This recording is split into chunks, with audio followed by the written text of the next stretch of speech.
इस तरह वाकिफ है मेरी कलम मेरी जज्बातों से कि अगर हम इश्क भी लिखना चाहें तो इनकलाब लिखा जाता है। नमस्कार दोस्तों, मैं विश्राम सिंह आप लोग के सामने आज के अपने यूट्यूब चैनल टारगेट विद विश्राम सिंह में स्वागत है।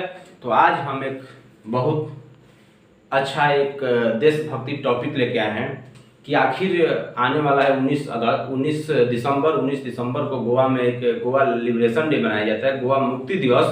तो मेरा टॉपिक ये है कि आखिर गोवा 15 अगस्त क्यों नहीं मनाता। तो आइए हम दिखाते हैं आपको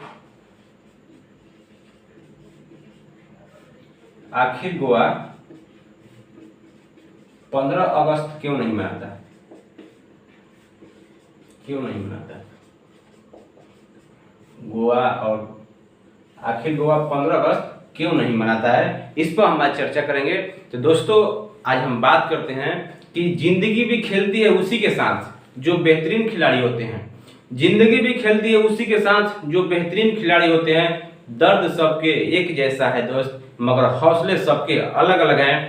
और कोई हताश होकर बिखर जाता है तो कोई संघर्ष होकर निखर जाता है। मैं विश्राम सिंह आप लोग के सामने आज के अपने यूट्यूब चैनल टारगेट विद विश्राम सिंह में स्वागत है।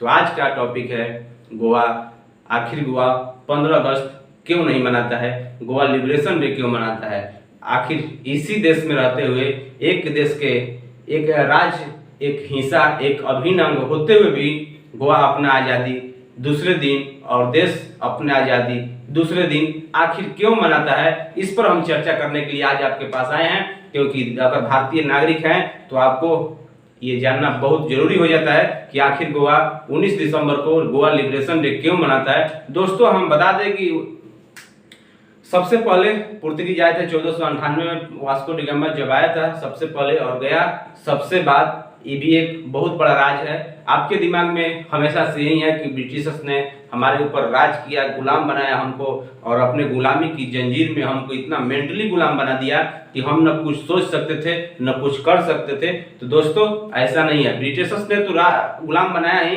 लेकिन उससे कहीं ज्यादा 450 साल तक, 451 साल लगभग पुर्तगीज ने गोवा को अपने अधीन करके रखा। और गोवा के लोग या तो अपनी आज़ादी नहीं थी, बोलने की आज़ादी नहीं थी, पढ़ने की आज़ादी नहीं थी, अभिव्यक्ति की कुछ भी आज़ादी नहीं था। यहाँ तक कि गोवा के जो नागरिक थे उनको, मूल जो नागरिक थे उनको शोषण किया जा रहा था 1498 से लेके। अगर पूरी तरह हम गोवा की बात करें तो गोवा का जो आपके भारत में जो मैप देखिएगा ना, ये इंडिया का अपना निचला हिस्सा है और गोवा आपको यहाँ मिलेगा, और ये पूरे अरब सागर है, अरब सागर, और यहीं पर छोटा सा गोवा है, यहाँ गोवा है आपको, और ये महाराष्ट्र है और ये गुजरात है। तो यहाँ भी गोवा आप देख सकते हैं, गोवा का यहाँ है और ये पूरा अरब सागर से घिरा हुआ है, और एक तरफ महाराष्ट्र से है, नीचे कर्नाटक। तो दोस्तों हम बता दें कि ये गोवा का जो मेन सामरिक जो महत्व था ना, ये समुद्री सीमा से एकदम सटे हुआ था। इनको बहुत तकलीफ नहीं होती थी, पुर्तगीज से सीधे समुद्री रास्ता आते थे और गोवा में ही लैंड करते थे, गोवा में अपने जहाजों से उतरते थे और गोवा को इतने अपने अंदर अधीन कर लिए थे कि सोच सकते हैं कि गोवा का जितने बाउंड्री है ना, उसमें गोवा में जाने को किसी को अलाउड नहीं था। कोई भी भारतीय गोवा में एंट्री नहीं कर सकता, गोवा में आंदोलन नहीं कर सकता था। आप सोच सकते हैं, गोवा पुर्तगीज था, पुलिस अपना थी, सेना अपना थी, आर्मी अपनी थी, नेवी अपनी थी, गाड़ी घोड़ा सब कुछ उनका अपना था हमारे ही देश में, और उनका अपना शासन चलता था दोस्त। तो आगे बताते हैं कि 15 अगस्त 1947 को जब मेरा देश आज़ाद हुआ, उस टाइम भी गोवा आज़ाद नहीं था। उस टाइम भारत के प्रथम जो प्रधानमंत्री बने पंडित जवाहरलाल नेहरू, और गृह मंत्रालय आपको सरदार वल्लभ भाई पटेल के साथ था। तो आपको हम बताते हैं कि देश तो आज़ाद हो गया, लेकिन आज़ादी में भी गुलामी थी। 562 जो रियासतें थी, 562 जो रियासतें थी, तो आपको हम बता दें, सॉरी 552 रियासतें होती थी। तो उनको इंडिया में मिलाने के लिए बहुत सारे मशक्कत करना पड़ा विक्रम मेनन को और सरदार वल्लभ भाई पटेल को, जो उस टाइम के गृह मंत्री थी उनके पास। और 3 जो भारत में मिलने को तैयार नहीं थे, एक गोवा, जम्मू कश्मीर, ये 2 हो गए, लेकिन एक और था, वो तो मिल गया, जम्मू कश्मीर भी अभी हाल ही में आपने उसका स्थिति देख लिया।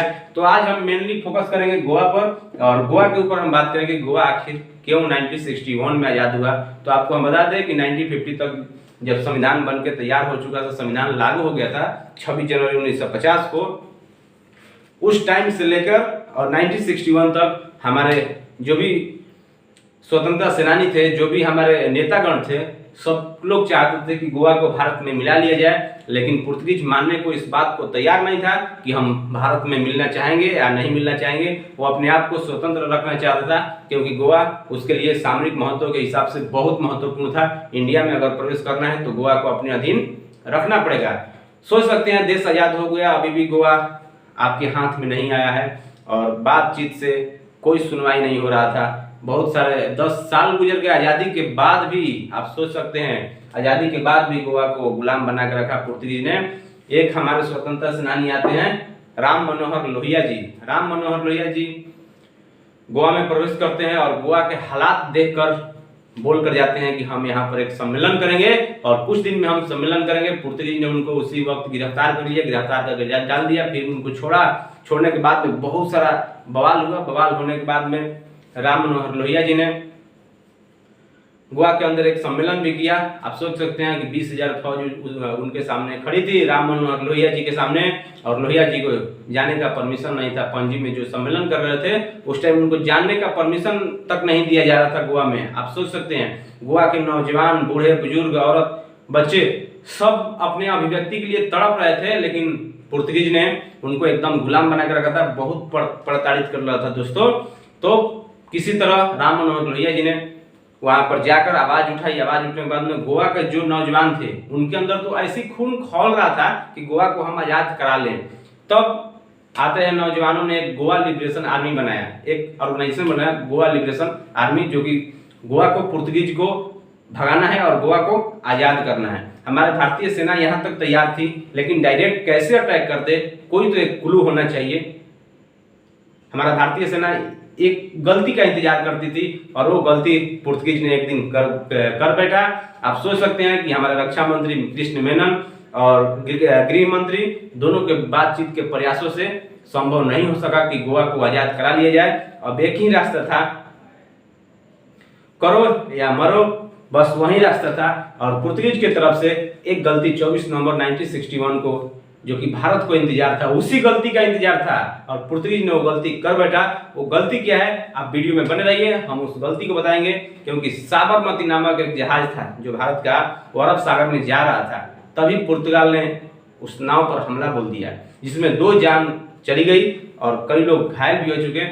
यही बहाना मिल गया हमारे भारतीय सेना को, हमारे इंडियन आर्मी को, बस एक मौका का इंतजार था। और 17 से 19 दिसंबर 1961 को, एक महीना 15 दिन के अंदर हमारे इंडियन आर्मी ने ऑपरेशन विजय के तहत हमला बोल दिया पुर्तगीज के ऊपर। और सोच सकते हैं यहाँ तक कि जो अंदर जो गोवा लिबरेशन आर्मी जो बनी थी ना, वो भी इस सेना के सपोर्ट में आई, क्योंकि उनको भी आज़ादी चाहिए था।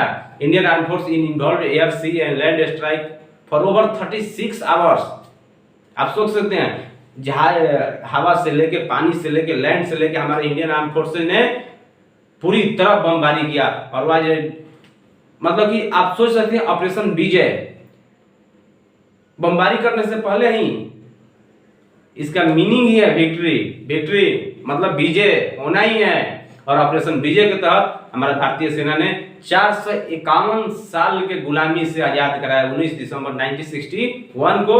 और इसलिए उस टाइम गोवा, दमन और दीव को भी पुर्तगीज के अधीन था। और उसी दिन 19 दिसंबर को हमारे भारतीय सेना ने 451 साल की गुलामी की जंजीर तोड़कर और गोवा को आजाद कराया 19 दिसंबर 1961।